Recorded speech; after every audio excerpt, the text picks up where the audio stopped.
안녕하세요. 여러분이 매일같이 믿고 쓰는 그 방화벽, 혹시 낡고 구멍이 숭숭 뚫린 벽은 아닐까요?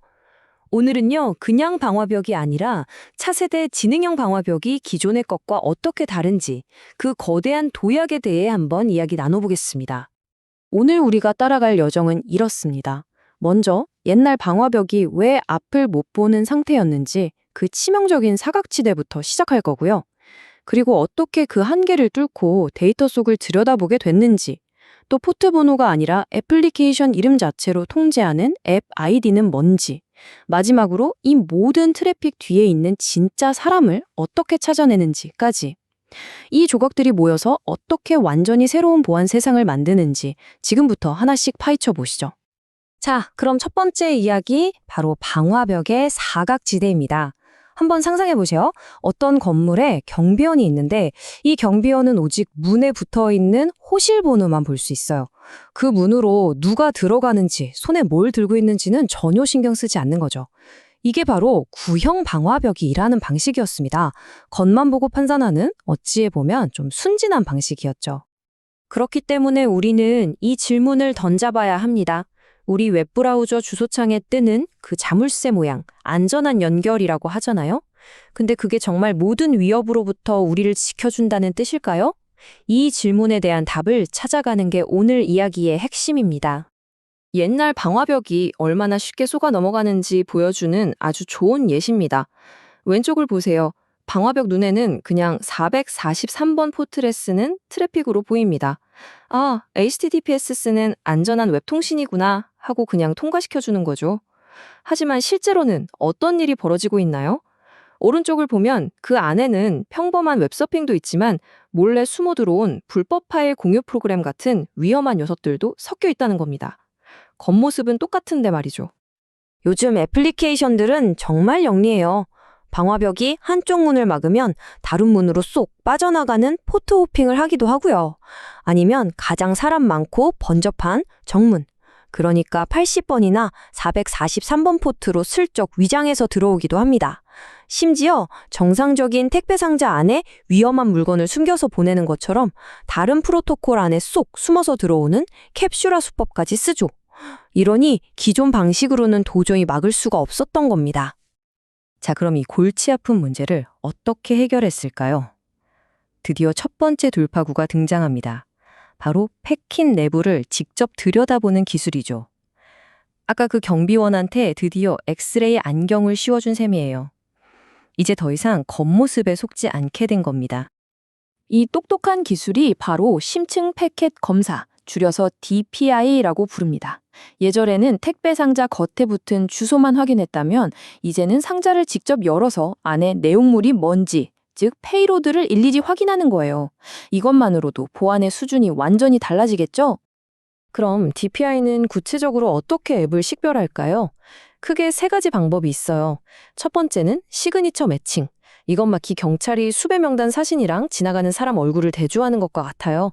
알려진 악성 코드의 패턴과 비교해 보는 거죠. 두 번째는 행위 분석. 이건 행동 패턴을 보는 겁니다. 데이터가 오고 가는 타이밍이나 크기 같은 걸 분석해서 앱마다 가진 고유의 손버릇이나 지문을 찾아내는 방식이죠. 마지막으로 프로토콜 검증. 이건 너 유튜브라며? 그럼 유튜브답게 행동해야지 하면서 자기가 누구라고 밝힌 규칙대로 정말 움직이는지 감시하는 겁니다. 자, 이제 우리는 데이터 패킷 안에 뭐가 들었는지 볼 수 있게 됐습니다. 근데 보는 것만으로는 충분하지 않죠? 보고 나서 이게 뭔지 정확히 판단하고 그에 맞게 제어할 수 있어야 진짜 보안이잖아요. 여기서 바로 앱 아이디라는 개념이 등장합니다. 단순히 기술적인 포트 번호를 넘어 애플리케이션 자체를 전략적으로 통제하는 시대로 들어서는 거죠. FPD가 얼마나 강력한지는 이 한 문장이면 설명이 끝납니다. 페이스북으로 친구들 소식 보는 건 괜찮아. 근데 회사 자료 같은 걸 페이스북으로 올리는 건 안 돼. 이렇게 같은 앱 안에서도 어떤 기능은 허용하고 어떤 기능은 막는 정말 놀랍도록 세밀한 통제가 가능해진 거예요. 다시 말해서 앱 아이디는 보안 정책의 기준을 80번 포트 열어주오 같은 기술적인 언어에서 우리가 일상적으로 쓰는 유튜브, 카카오톡 같은 실제 앱의 이름으로 바꿔버린 혁신적인 기능입니다. 이제 우리는 어떤 포트를 열까가 아니라 어떤 앱을 쓰게 할까를 고민하게 된 거죠. 자, 이제 우리는 어떤 앱이 쓰이는지까지 알게 됐습니다. 근데 뭔가 결정적인 한 조각이 빠진 것 같지 않으세요? 바로, 그래서 누가 그 앱을 쓰고 있는지라는 질문입니다. 보안의 마지막 퍼즐 조각은 기계가 아니라 그 트래픽을 만들어내는 사람을 식별하는 것이죠. 유저 아이디가 왜 꼭 필요하냐고요? 그 이유는 아주 간단하고 명확합니다. IP 주소는 사람이 아니거든요. IP 주소는 계속 바뀌고 한 컴퓨터를 여러 사람이 쓸 수도 있잖아요. 기계의 주소에 정책을 거는 건 마치 모래 위에 성을 쌓는 것처럼 불안정한 일입니다. 바로 이 지점에서 보안의 패러다임이 완전히 뒤바뀝니다.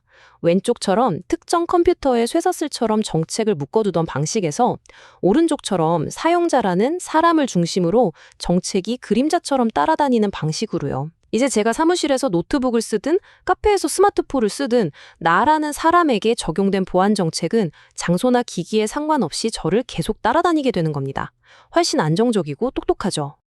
자, 지금까지 우리는 세 가지 핵심적인 기술, DPI, FID, 그리고 유저 아이디를 살펴봤습니다.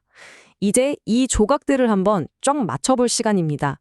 이들이 하나로 합쳐졌을 때 과연 어떤 엄청난 그림이 만들어지는지 함께 보시죠. 결국 차세대 방화벽, 즉 NGFW의 진짜 힘은 이 세 가지가 환상적으로 조합될 때 나옵니다.